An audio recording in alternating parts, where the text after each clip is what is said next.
ABC ન્યૂઝમાં આપનું સ્વાગત છે। પાટણ જિલ્લાના રાધનપુરની નવનિર્માણ વિદ્યા મંદિરને વધુ એક મોટી રમતગમતની સિદ્ધિ મળી।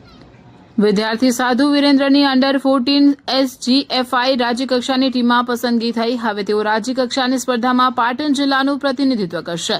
વિદ્યાર્થીની સિદ્ધિથી શાળા પરિવાર અને સમગ્ર વઢિયાર વિસ્તારમાં ખુશીની લાગણી છવાઈ। નવનિર્માણ વિદ્યા મંદિર સતત રમતગમતમાં રાજ્યકક્ષાના ખેલાડીઓ તૈયાર કરી રહી છે। શાળા સંચાલન, શિક્ષકો અને વાલીઓ વિદ્યાર્થીને શુભેચ્છાઓ પાઠવી। અહેવાલ વિપુલભાઈ ચૌધરી, રાધનપુર।